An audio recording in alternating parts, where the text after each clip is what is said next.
Hi there. Good morning, good afternoon, good evening, whatever time it is. Happy whatever day it is. Welcome to the Erickson Report. I'm your host. My name's Larry Erickson. You probably guessed that part. This is actually our first episode here, so you have to excuse some rough edges while we get our feet underneath ourselves. But I hope that if you stick with us, we'll be able to make it worth your while. Some of you may remember an earlier incarnation of this that went under the names of initially Left Side of the Aisle and later on What's Left. And if you do, know that this show is going to come at you with the same sort of attitude and the same sort of convictions. So in some ways, this may seem familiar. In fact, some features from the old shows may actually make an appearance here from time to time, although certainly there will be new features here as well. But we're going to do things a little bit differently here than we did before. For one, we're going to be here every 2 weeks, not every week. And second, every show, there will be at least one segment that delves into an issue or into a background a little deeper than we were generally able to do earlier on. This week, for example, that topic is Venezuela, and we'll get to that for the second half of the show. But for now, let's get started. Let's see how we do. And our first topic at the top is abortion. It should come as no surprise that the anti-choice, anti-freedom, anti-abortion forced birth crowd is feeling pretty good these days, especially with the elevation of Brett the Liar Kavanaugh to the Supreme Court, giving them wet dreams of overturning Roe v. Wade. 6 states have passed so-called heartbeat bills that ban abortion with very few exceptions as soon as a fetal heartbeat can be detected, which is usually around 6 weeks, which is before most people, most women I should say, even know they're pregnant. 4 of those 6 states, Ohio, Kentucky, Mississippi, and Georgia, have passed such bills this year. Now, it should be noted that none of these bills have gone into effect. Kentucky's was to go into effect immediately, but it's been blocked by a suit in federal court. Mississippi's is intended to go into effect July 1st, Ohio's July 10th, and Georgia's next January 1st. And all 3 are certain to be blocked by suits in federal district court because they so obviously violate Roe v. Wade. But of course, the point of these bills is not to get them in force immediately. It is to get one or more of them before the Supreme Court. And in fact, it does seem, though, that each of these bills is vying in its own way to be the most restrictive. And so the one that makes it to SCOTUS and obtains the glory of being the one that results in Roe v. Wade being overturned and the return of backstreet abortions.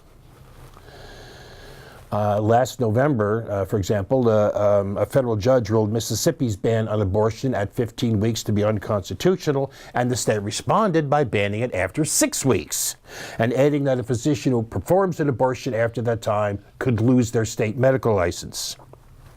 The Ohio law not only bans abortions after 6 weeks of pregnancy, it provides no exceptions for rape or incest. In Georgia, the state has extended the definition of natural persons under the law to include a fetus once a heartbeat can be detected, which means that women who obtain abortions after 6 weeks and those who perform such abortions could hypothetically be prosecuted for murder. Even if the woman goes to another state where the procedure is legal, she could still be charged with conspiracy to commit murder, which is punishable by 10 years in prison. And before you wave your hands off and say, oh no, that would never happen, it already has. In 2015, in Georgia, a woman named Kenlissa Jones was prosecuted for the crime of malice murder for taking an abortion pill. The charges were only dropped when prosecutors had to admit there was no provision in state law allowing for such a prosecution. If this bill becomes law, there would be. The Alabama legislation is perhaps the most extreme, as it seeks to outlaw abortion outright. It bans all abortions in the state except where necessary, I'm quoting here, necessary to prevent a serious health risk to the woman. It classifies abortions as a Class A felony punishable by 99 years in prison. You know, it does say that doctors can be prosecuted, but not the women who get abortions, saying they can't be prosecuted, but it too makes no exceptions for rape or incest. Again, overall, 4 states have passed such laws this year, but the same or similar bills have been introduced in 13 more. In Missouri, for example, a bill banning abortion after 8 weeks has been approved by the state Senate, with no exception for rape, incest, or human trafficking. A doctor who performs an abortion after that point could be charged with a felony and face 15 years in prison. But amongst these new laws, Ohio has a new twist. The legislature of Ohio is now considering a bill that would bar insurance companies from covering abortion services unless the procedure is necessary to save the woman's life. The bill defines this kind of abortion as a non-therapeutic abortion, which it says includes drugs or devices, I'm quoting here, used to prevent the implantation of a fertilized ovum. By that definition, the pill is abortion. Using an IUD is abortion. Use the patch, use the ring, they're all abortion under this law. There have been warnings, long issued warnings that have too often been ignored or dismissed, that this whole issue would not end at abortion. That even if the anti-choice got their bigots and abortion was outlawed in every state of the union, they wouldn't be satisfied, but they'd come after birth control next. Now it appears they already are. Now, admittedly, some of the effects of this Ohio law, this proposed law, are the result of an astonishing level of ignorance about the biology of human reproduction and the very basic facts of how something like the pill actually works. But the truth is, a fair amount of it is about ideology. Now, Representative Alexandria Ocasio-Cortez, and maybe I shouldn't be surprised that she's the one that said this, but she pointed to that fact, noting that abortion bans, and I'm quoting her here, aren't just about controlling women's bodies, they're about controlling women's sexuality, owning women. Ultimately, this is about women's power. When women are in control of their sexuality, it threatens a core element underpinning right-wing ideology, patriarchy. Yeah, exactly. Because ultimately, this is not about abortion. That is the current and the necessary battlefield, but it is not the war. And the thing is, it's not even about birth control. I mean, one way where AOC there is a little bit limited is that she says it's about women's sexuality or controlling women's sexuality, but it's about more than that. It's about controlling women's entire lives, controlling their options, limiting and determining their choices. It's about too many men, and let it be said, a not inconsiderable number of women, looking for a world of Stepford wives. And by the way, if you're anywhere near AOC's age, look that up. Looking for Stepford wives and barefoot and pregnant homilies. It is about, ultimately, people so rigid in their thinking, so trapped in their presumptions, so fearful of the future, that they are striving to undo decades of social change and social progress, because that's where their ideology, one based on the inability to deal with change, that's where it leads them. But for now, let's win this battle, the better to win the war. Okay, people, it's time to listen up. There have been a lot of talk about impeachment of late. Impeachment, that is, of President Tweety Pie.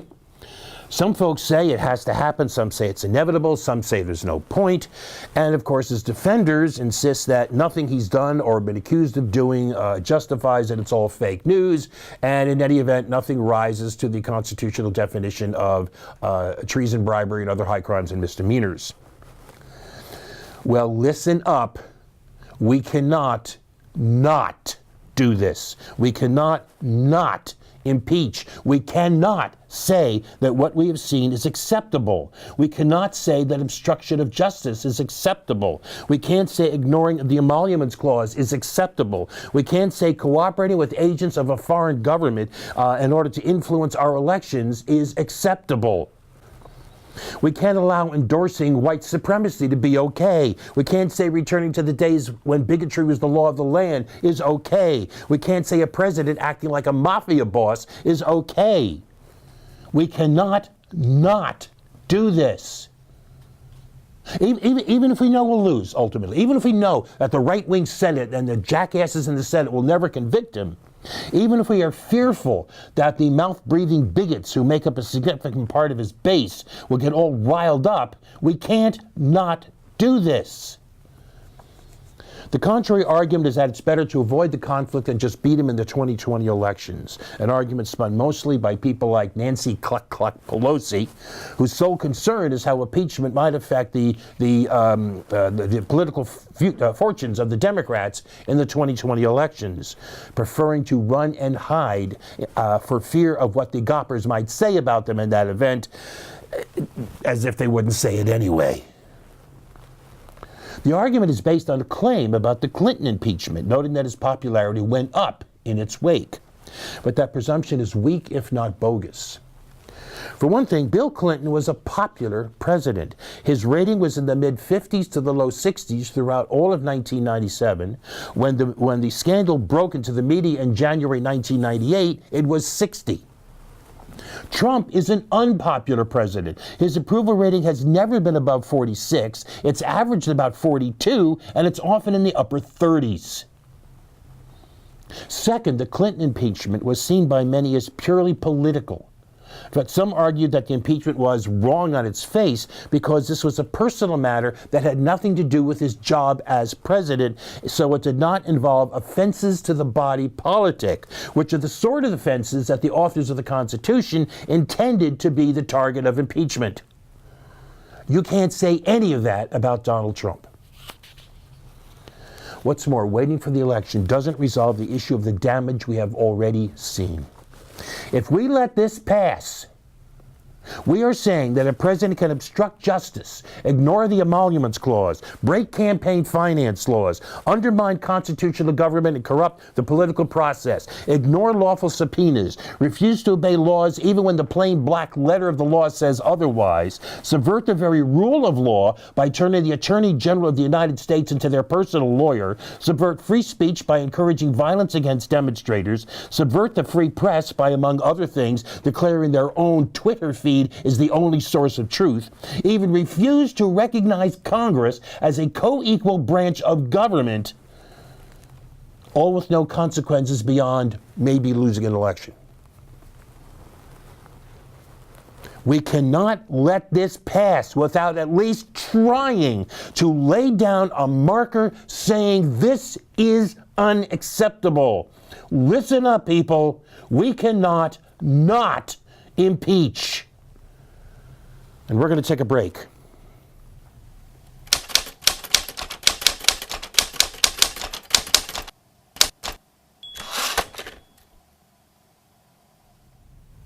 And here we are back. And for the rest of the show, our topic is Venezuela. Because the question in my mind is, what happened to Venezuela as a news story? I mean, it was all over the news in April. You couldn't turn your head without bumping into a Venezuelan news story. Now, yes, there's still news about it, but by comparison, it's crickets. Ever since January, we had breathless media reports of building tensions in Venezuela. We had reports of massive demonstrations by political opponents, all against a backdrop of, as our media would have it, a dictator trying desperately to cling to power in the face of rising internal resistance and international condemnation. And how long can he hold out? And certainly he's going to fall. It's going to be any day now, any day now, any day now. So what happened? The two leading characters in this drama are Nicolas Maduro, winner of the last election for president of Venezuela, and Juan Guaido, head of the National Assembly. These two have been metaphorically butting heads for about 4 months now. Now, the roots of this go back earlier, and of course I know you can always say there's an earlier root and an earlier root, but the immediate roots date to 1999. That is when Hugo Chavez was elected president of Venezuela as the face of a movement to raise the poor, to raise their living standards and raise their voices. Chavez launched big poverty reduction programs that had measurable impact. Between 2003 and 2009, the poverty rate in Venezuela was cut by more than half. Between 2001 and 2007, illiteracy was reduced by a third. Programs brought food, housing, and medical care to the needy. But during his time in office, Chavez made 3 serious mistakes, each of which bear on our present moment. For one, his anti-poverty measures were paid for with oil income, which accounts for 98% of Venezuela's foreign earnings, which means, in turn, that those programs depended upon oil prices remaining high. Well, all right, notice on this graph, which displays the world price for oil, I've marked, about where Chavez came into office. It was, you'll note, a time of increasing, generally, not always, but generally increasing oil prices. Prices continued to generally climb until around 2008 to 2009, when they crashed to less than a third of what they had been, saddling Venezuela with debts it couldn't pay and sending the economy into a deep recession from which it has still never recovered. Second, Chavez did not account for, or at least did not take enough account for, just how much international finance and transnational corporations would hate him, hate what he was trying to do, how much they would try to smear him, how much they would try to undermine the economy. When Chavez nationalized some parts of the oil industry, those masters of the universe reacted by saying that Venezuela was unsafe for investment. Now, even though, unless you were in certain parts of the oil industry, you had no reason to be concerned about your investment, even though foreign investment was still welcome in Venezuela, even though private enterprise continued across Venezuela, still, Venezuela was declared too risky for investment, which only succeeded in denying it needed capital, foreign capital, which also meant, again, it couldn't deal with its debts. That hatred, including hatred among his own domestic elites, was enough to see an attempted and U.S.-endorsed coup in 2002. They simply couldn't stand what Chavez was trying to do, and they especially couldn't stand that despite their best efforts, he kept winning elections that even his opponents had to admit were free and fair. When Chavez died in office in 2013, he named Nicolas Maduro as his preferred successor. And Maduro was elected in April 2013, but by the thin margin of 1.6 percentage points. During his first term in office, the economy, still suffering from the effects of the price crash of 2008-2009, sank even further when oil prices hit another decline. The economy was in very bad shape, leaving Maduro increasingly unpopular. Now, however, he was elected to a second 6-year term in May of 2018 in an election that could politely be called controversial. In fact, there's good reason to regard that election as at best unfair, if not downright illegitimate. Most opposition parties boycotted the election because the most popular opposition parties were barred from taking part, which led to charges that the poll would be neither free nor fair. As a result, Maduro's re-election was not recognized by the National Assembly, which is controlled by the opposition. And this relates to Chavez's third failing. He failed to build a movement that would survive him. The movement was Chavez. Chavez was the movement. When he died, he left behind him a party structure, but there was no movement beyond that structure, no broad base of support to call on to not only hold that party up, but more importantly, to hold it to point. Yes, Chavez could be authoritarian, although he was never near the incipient dictator that the media here would have him be.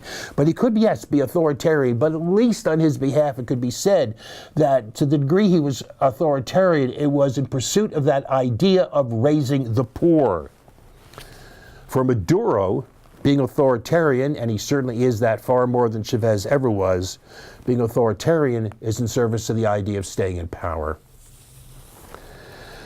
Well, on January 10th of this year, Maduro was inaugurated into his second term, and almost immediately the National Assembly held itself to be the only legitimate governing body in Venezuela.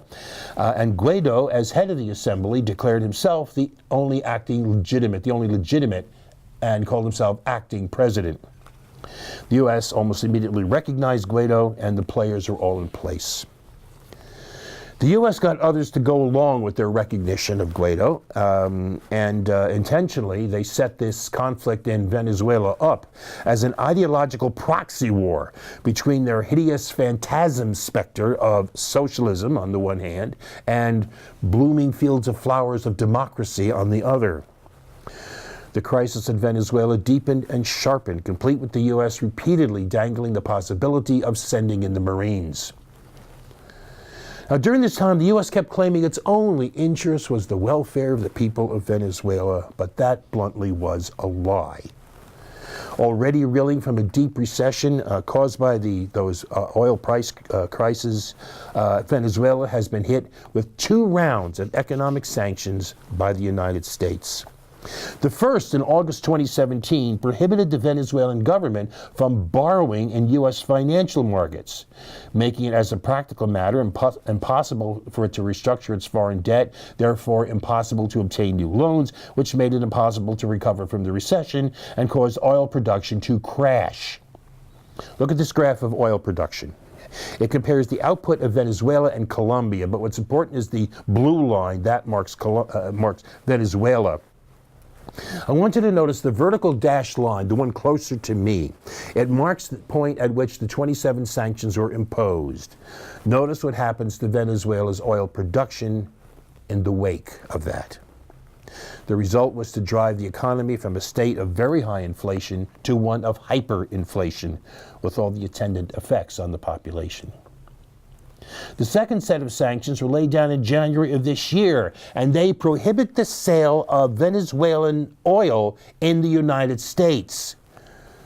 Now, the United States had previously been a customer for something over a third of Venezuela's exported oil, and these same sanctions also froze nearly $18 billion in Venezuelan assets. Moreover, the U.S. has pressured other countries not to buy the oil that had previously been bought by the U.S. and has instructed oil trading houses and refiners around the world to further cut their dealings with Venezuela, or they would face sanctions themselves, even if the trades in question are not prohibited by the published U.S. sanctions. Put another way, the United States has declared to the world, do not deal in, do not refine, do not even transport Venezuelan oil, or we will come for you. Now, what's been the effect here? Well, in a report issued in April, economists Mark Weisbrot and Jeffrey Sachs calculated that sanctions have resulted in the deaths of 40,000 Venezuelan civilians between 2017 and 2018. An additional 300,000 are at risk because of lack of access to medicines or treatment, and another 4 million with diabetes or hypertension can't get needed medicine. The 2 economists say that the numbers, quote, virtually guarantee that the current sanctions are a death sentence for tens of thousands of Venezuelans. The U.S. is literally killing tens of thousands of Venezuelans in order to oust Maduro. And remember, these sanctions started in August of 2017, nearly a year before the suspicious elections that are supposedly the basis for declaring Guaido the president.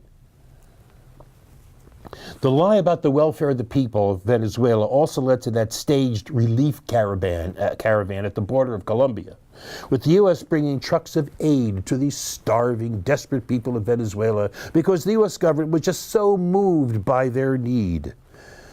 This is aid the U.S. knew would be refused, which it wanted to be refused, in a political carnival so transparent that international aid organizations refused to take part. In other words, the U.S. was oh so graciously offering some minimal help in order to relieve the suffering for which it itself was significantly responsible. Meanwhile, the response of the Maduro government was, don't send us aid, unfreeze our assets, and we'll buy our own stuff. And so we stumbled forward until April 30th, when Juan Guaido, apparently believing the venom and froth from such as John Bolton meant that the U.S. really was ready to act, declared the final phase, and the time is now to rise up. Did it in a video designed to make his supporters believe the military had switched sides and that he may have already seized a military base outside Caracas. It turned out that the 24 or so soldiers with him in the video were all that he had, and his call for an uprising quickly fizzled, as it is called the next day for a general strike. The opposition could and still did generate mass protest, but they were neither large enough nor, more importantly, sustained enough to force change. This is not to say things are resolved with that everything's all over, although that was, I think, interestingly and revealingly, the point at which our mainstream media pretty much lost interest in Venezuela, and it disappeared from the front page to be replaced by some other shiny penny. But let it be known that there are clear signs that there is more to be told about Venezuela, and the opposition might not be reduced to defiant proclamations or media's lack of interest to the contrary. For one, Guaido was still dreaming of U.S. military support. On May 5th, he told the BBC that he was considering asking the U.S. to launch a military intervention. And a few days later, he was asking for a meeting with the U.S. military for strategic and operational planning, saying he, and this quoting the letter, welcomes the support of the United States and confirms our government's willingness to begin discussions regarding the cooperation that has been offered. A representative of the U.S. Southern Command says, we're following up with Guaido's representative in the U.S. For another, there are signs that Maduro may be bending. On May 13th, Venezuela lifted foreign exchange controls on banks for the first time in 16 years. A lot of people say it probably won't make a lot of difference, but it is a change. There's also a report that Maduro was inviting a series of local officials to meet with him and suggest changes in his policies. That could mean he's feeling confident in his position, but it also could mean that he's feeling the need to appear flexible in order to deflect some of the pressure. And finally, there are multiple reports that representatives of both sides have traveled to Norway for exploratory talks on resolving the crisis. Members of the National Assembly confirmed that on background, and while Maduro has not directly commented, he did say Wednesday that Minister Jorge Rodriguez was on a very important mission outside the country. One last thing to say about this. It develops that the United States is unlikely to grant a request from the Venezuelan opposition, that is Guaido's people, for an executive order protecting the nation's assets from creditors. This means Guaido will have to come up with the money for a critical bond payment by the end of this month to ensure that investors don't try to seize Citgo, which is owned by the Venezuelan National Oil Company and was put up as collateral on the note. Now, supposedly, this refusal is because President Tweety Pie doesn't want to get too involved in the opposition's economic agenda. But what it means in reality is that the U.S. will not shield Guaido's administration from the banks. Which means Juan Guaido may have just gotten his first lesson about in whose interest he's really supposed to be acting. All right, that's it. That's it for this week. Hope you found that interesting, and hope you'll want to be back with us in 2 weeks. We will see you then. We're still developing here, still getting, again, our feet under ourselves. But for the moment, I'm just going to wish you the best possible next couple of weeks you could possibly have. Joy and peace to you. And as always, peace.